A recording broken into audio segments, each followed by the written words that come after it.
I'm ready. Okay. Welcome. Sorry. Okay. Well, welcome to the Gear Garage. My name is Zach, and this is my friend Peter Fox. We're going to talk today a little bit about tracking. Peter is a whitewater rafting guru. I think you're a guru. You're my guru. And he's writing a book right now about whitewater rowing, about the history of it and some different techniques.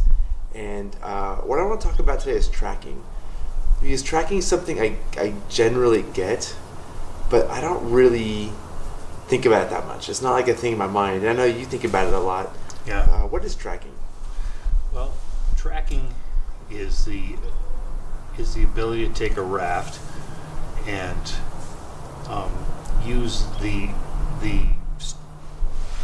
conformation on the bottom of the raft. What is hitting the water, the tubes and the floor, or in the case of a cataraft, just the tubes, and using that like in effect like a pair of skis or like sled runners that will allow you to go take a straight line and go forward in a straight line.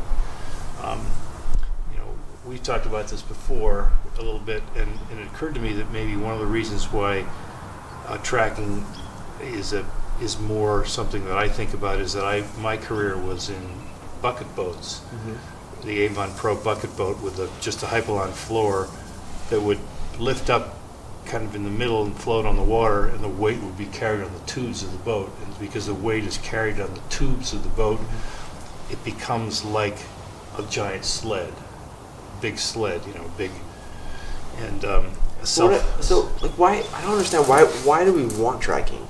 I mean, is it? And I'm gonna try to explain it, and you can correct me. Is it you pointing a boat somewhere and it just goes there on its own? Yeah. Is that basically it? Yes. It's so you could point. So you can point a boat in a direction, and it will go in the direction that it's pointed, and you can add to that by pushing forward on the oars. By if I'm pointing downstream in a river, and I'm moving in the direction I want to go, I can add speed to go a little faster than the water. And when I get moving faster than the water, I will be able to track. And a good tracking boat is a boat that once you are going forward in the direction you want to go, and you add a little speed, you break loose from the current, you go a little faster, it will hold that line. Okay. So it'll go in the direction. Maybe people don't help me understand it. What does a bad tracking boat do? Does it spin or does it just slide? So a good example is a wave train. So if you're going up and down a wave train, and well, let me take one step backwards. So we all think of rapids as moving water, and that's largely what we think about when we're reading water is the moving water. But a rapid is also always a slope. Okay. It's always downhill in the direction you're going. So part of what you're doing when you're tracking is you're taking advantage not just of the moving water, but you're taking advantage of the slope. Okay. And when you get the boat moving faster than the water, you in effect are falling downhill like a skier skis down a slope. A skier is moving really fast compared to a mountain slope that stands still. Okay. Water in a river is moving, and if you get the boat moving a little faster, that you're not going that much faster in relation to the water. Okay. But you can, if once you get it going faster, then you can actually take advantage of that falling down the slope of water because you're going faster. And if you keep it moving faster, you can drive the boat the way you would drive a pair of skis, or the way you drive or way a sled runner would hold an edge. A boat that's completely flat on the bottom, that has no contour, will come down a wave train, and you're in the moving water, and the wave train has contours to it. It's not just the edges of the waves fall off right and left as well. And if you're in a completely flat boat, if you're coming down that wave train and you get a little off to the side, it's just going to slide right off. Okay. A tracking boat that carries some of its weight either in parallel tubes in the floor, like on a bucket boat. Like on a sotar, that has that construction. I-beam floors. I-beam floors. Yeah. Those parallel tubes and the weight on the tubes are all moving in one direction together. They're all become little, like runners, so to Okay. speak, that are going. So that'll help. And so if you're going on a wave train, it'll kind of grip. Okay. It'll kind of grip on that wave train and allow you to stay straight and not.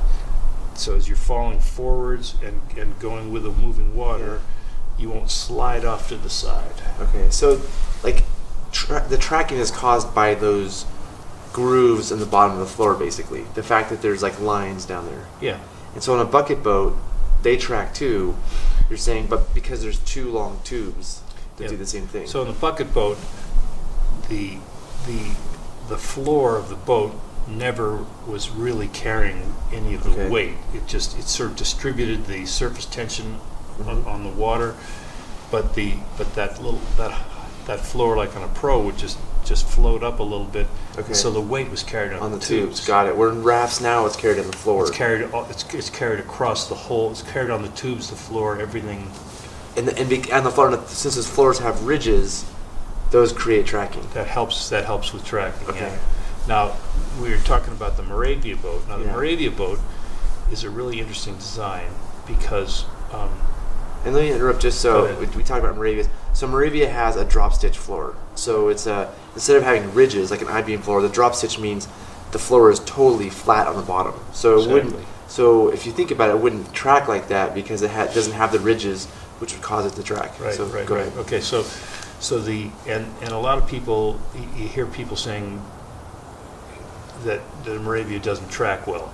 Well, a MaraVia is actually, I think, a very clever design, and I had the opportunity, was on the Maine Salmon last year, and I got to talk to Doug Timms because he's a docent of a ranch down there. So and I was talking to him about my experience, and he said that's exactly right. This boat is like a truck with adjustable shocks. Okay. You can adjust the way it rides depending on the conditions you want. So if you take the MaraVia with its flat floor and you pump it up to 2.5 pounds of PSI or whatever it would be to make it really firm, then you have a pretty flat bottom boat. Yeah.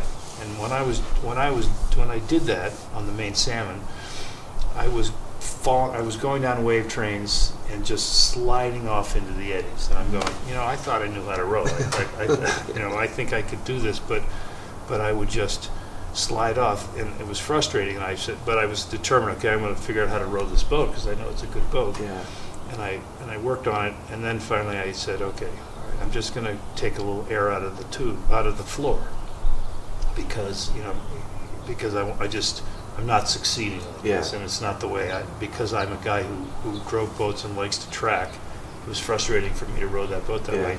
But with the boat like that flat, it's very good at staying high and skimming over shallow rocks. Okay. So when you pump that I-beam floor, that drop stitch floor up hard, it allows you to float very high and to be able to get over shallow rocks in say like the deadhead on the middle fork or something, situations where gravel bars and stuff like that.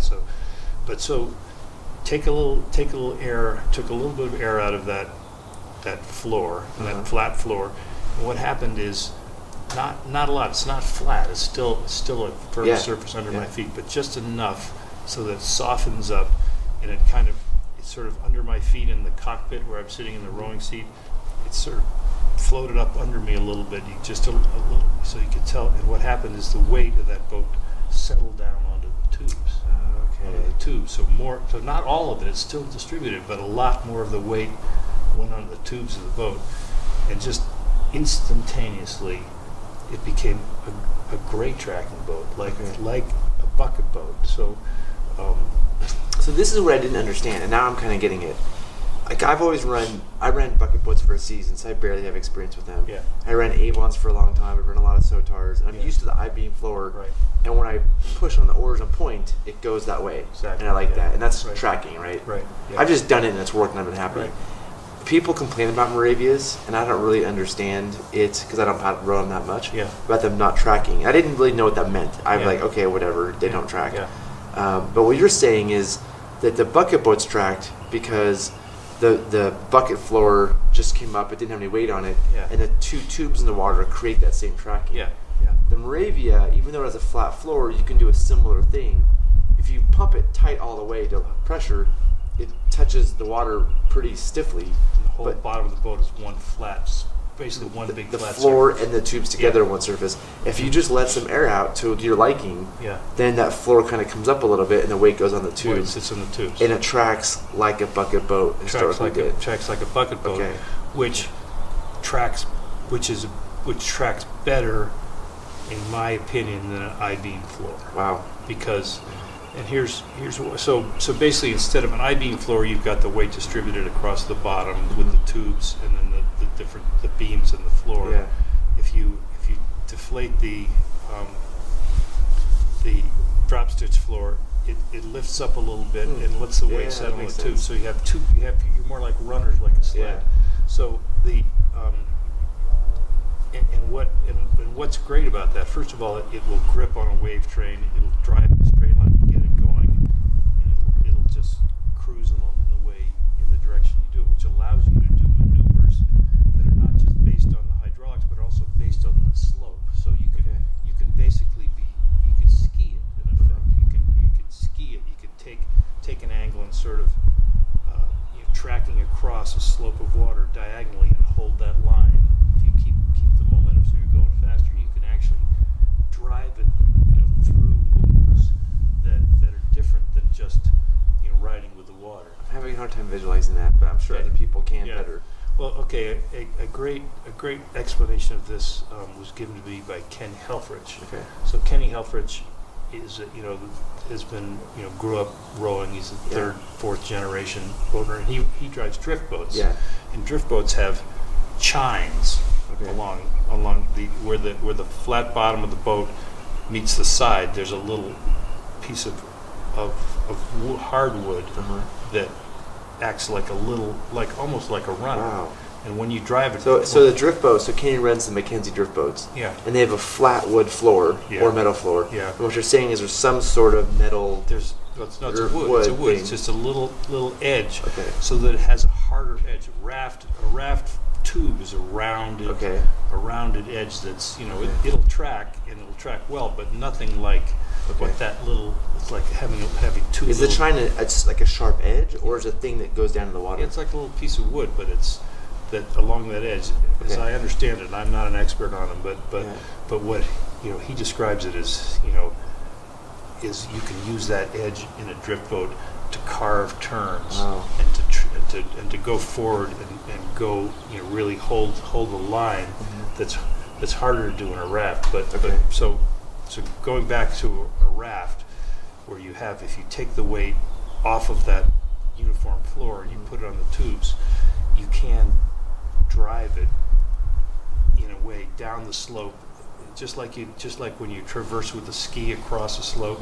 You can traverse across the slope of the water and make moves that are based on tracking rather than based on the hydraulics. Okay.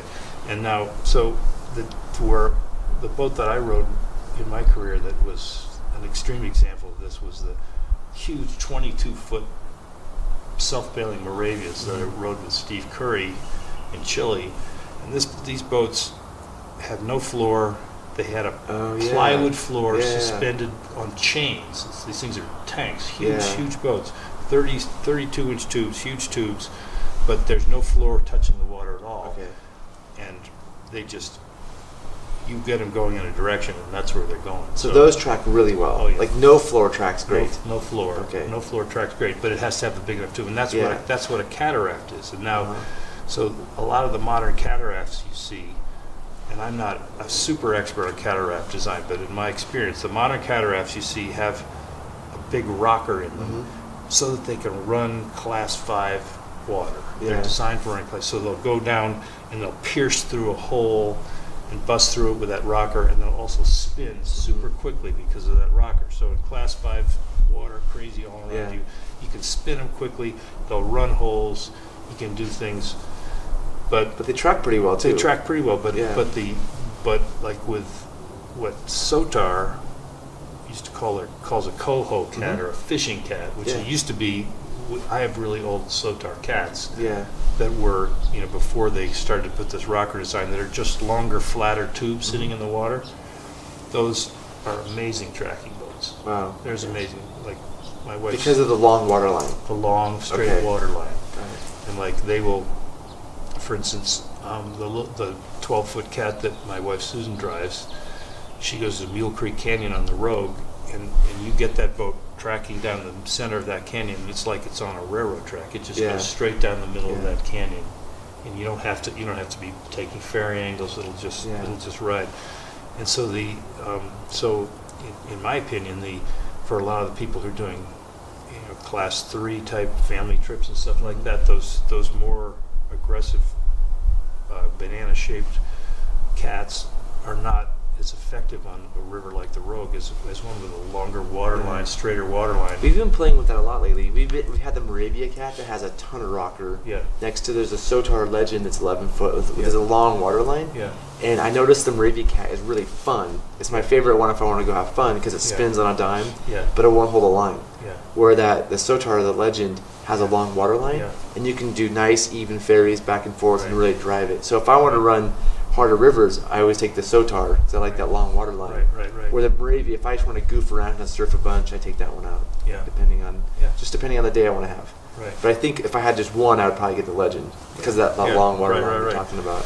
And in any case with a cat, if you overload a cataract, then you lose a lot of these capabilities. It should still track, but it's much harder to spin. So just people who buy 16-foot cats and use it as their main gear boat, and then load the heck out of it. Yeah. A lot of the maneuverability of a cataraft is lost. In that. But so now we got time for one more point about tracking. We do, but I want to ask one more question first, go. and then we'll finish up with the other thing. So I just want to get back to MaraVia because I have this talk a lot with people about tracking, and people say they don't track, and I didn't know any of this. This is like news to me recently because I did a video about comparing MaraVia and Sotar and all that, and I repeated that people don't think that the MaraVia is tracking. I got a lot of great comments about it, saying just deflate the floor. So this is interesting to me. With the MaraVia, is there ever a time you would want the floor inflated? It sounds like a deflated floor is better for tracking and for sliding over rocks. Would you ever want to pump the floor up completely? Well, that's in my conversation with Doug Timms, he said that's what Doug Timms, for those who don't know, Doug Timms is a legendary outfitter on the Middle Fork in the Selway, and he bought MaraVia like 30 years ago, and really, he's kind of he's basically the owner of MaraVia and has done a lot with the designs. Yeah, he's semi-retired now. Awesome guy. Spends his summers on a ranch on the bank of the main salmon. Yeah. There's a dose of giving tours. Anyway. He's another one of my heroes, like you. He's a really awesome dude. Anyway, so what he said, and I'm not familiar with the exact situations. He says you can deflate that floor, let it track, or you can pump that floor up hard, and then you can run in really shallow water, gravel bar rivers, or with it hard. With it pumped up hard because the whole thing is flat, and it just slides over things, and will be able to So I'm confused. float high. Yeah, I'm confused though. If you were doing like Middle Fork deadhead, like low water boundary to Indian, would you inflate it or deflate it? Well, I'm a tracking guy. Okay, so you want tracking. I would probably deflate it so I could track. I'd deflate it too because I'd want if the hard floor would hit rocks all the time and get stuck. Right. But what Doug is saying is you don't inflate it thin. He's talking about gravels, shallow rivers, and I'm just remembering a quote from last year, so I hope I got it right. You inflate it so that it just floats a little higher and just goes over things. So that's my understanding of that. But would you ever run it fully inflated? At this point, it seems like deflated is the way to go all the time. Well, that's my style of rowing involves a lot of tracking. And okay, here's one that's a great example. The sweet boats that run the Middle Fork. Yeah, they track amazingly well. That's what they do. Yeah. They track, and it's because the Middle Fork doesn't have long pools. The Middle Fork has consistent gradient that's always going downhill. So basically, with those huge sweet boats, with their sweep oars, what you're doing is you're just pointing them in a direction, letting them follow that, and then changing. And that when you change, it's like changing directions when you ski. You're falling down that slope, and when you want to make a turn when you ski, you present the broad sides of the ski to the fall line, it develops friction against Okay. that. Yeah. In effect, what you're doing is you're like a ski. You're going down, and when you turn the side of it, the boat's going to want to fall in the easiest direction, which is its narrowest direction on those. And then when you turn it, it'll actually build up pressure and eventually start falling in the direction. Wow, that's the best explanation I've ever heard of sweep boats. Because I understand how they work, how to run them, Yeah. but I've never been able to have them explained correctly. And the idea of the side of the tube building up pressure is pretty interesting, actually. Helps me understand it a little bit better. And you can do. I've done that in a. What are the boats that do you have Sotars or Avons? Your 16-footers. Sotars. Sotar. So in a 16-foot Sotar on that river, I've taken it. I've tracked down that deadhead section where.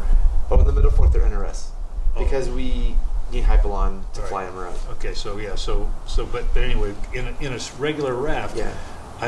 because of that consistent slope in the middle fork, I've had periods where I can row down, and I will do that. I'll anticipate a move ahead. Yeah. I'll turn the boat sideways and push a little bit to try to get it track and get it moving faster in the water.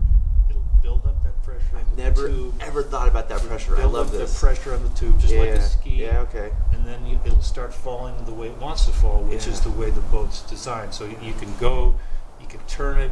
It takes a little while. You got to anticipate, and then it'll start going that way. And then you can look ahead to the next move, and you can actually turn it again, and you can actually like ski it down the middle fork, which is really fun. That's awesome. I love that. I've never thought of it that way. Sweep boats are interesting to me because without tracking, they don't go anywhere. Yeah. They have to track. Yeah. And so the one I've run They're is falling. a bucket boat. Yeah. So it just had, like you said, the long two tubes. The floor doesn't have any weight. Yeah. And so it works in that same way you're talking about. Yeah. You're taking advantage of the slope, as there's two components in a rapid. There's slope and there's moving water. Yeah. Like both, the moving water is by far the most has by far the most effect on the raft. So that's usually what we learn and how we think about it. But when you start thinking about it as a hill, that also has an effect on how that boat will run down that slope. So now the one thing I wanted to add is that when the bucket boats, the Avon Pro bucket boats I used to run, and the MaraVia, when you deflate the floor and you run around the tubes, what those bucket boats used to do in terms of catching an eddy, or using an eddy to maneuver, say there's a rock in the river, and I'm going down the right side of the river, and I need to be over on the left side of the river, I would normally turn to a downstream angle and pull the bucket boat into that eddy behind the rock, let it decelerate the boat and help swing me through a turn, allow me to do a sharp turn. So with the bucket boat, with the weight riding just on the tubes, all you had to do was get the back corner of the boat across the eddy line into the slower up-moving water, and all the weight of the boat would be thrown. The momentum would throw that weight and focus it in that one little corner of the boat. Yeah. And so you'd only have to get this much of the boat across the eddy line, and then it would grab you and swing you. With a like a Sotar self-bailer or an Avon self-bailer, when the weight is distributed across the floor much more evenly, you have to get like a third of the boat into the eddy. You have to get a third of the boat into the eddy before it's going to get that same kind of grab. And so with a bucket boat, the spin from an eddy turn is much more distinct and aggressive, because you just have to throw that corner. The weight of the boat is thrown into there, focuses on that corner, and boom. So did you say a MaraVia with the deflated floor does the same as the bucket boat? I almost knocked myself out of the rowing seat. Doing eddy turns is like, man, this is great. It's like that boat to me drove as closely to a bucket. So a bucket boat, there's a lot of people who say the best straight raft they ever rode just for rowing was like a bucket boat Avon Pro. And there's some people who still drive, but that's a pain in the neck because you got to bail. Yeah, I mean, I just think people say that because they're nostalgic. That's what I think. No one's going to go back, but no, it's not because they're nostalgic. It's because they were really amazing boats because they could track. Because when they did fill with water, they're hard to flip. Yeah.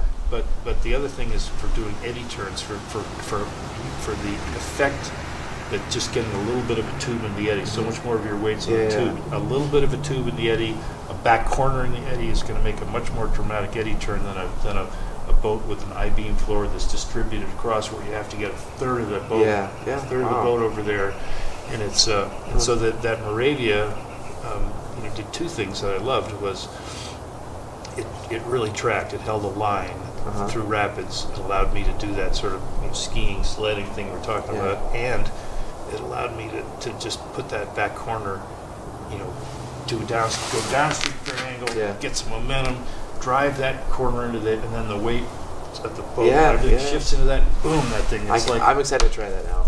And which you can do with a cat. Cats do that. Yeah, cats do that. You just have to. Kayaks do it too. Kayaks do it exactly. So you just have to. And so those are two things I think a good tracking boat really does well. It allows you to hold your straight line on wave trains, drive it forward, and have that changing angles, kind of almost skiing type of thing that you can do, and then it allows you to get really dramatic eddy turns. Well, Peter, thank you for joining me. I feel like we're about to, camera's about to die on us, so we got to finish up. But this is a good talk. I think the most interesting thing to me is thinking about tracking in terms of having weight on the tubes and not the floor. Yeah. I've never really put that together. And also the idea of building up the pressure. That's something I'm going to start thinking about more as I boat. So thanks for joining me. And we'll do another episode soon. If you have anything to add, any comments, add it in the comments section below. And see you next time. All right. Thanks, You're welcome. My pleasure. All right, man.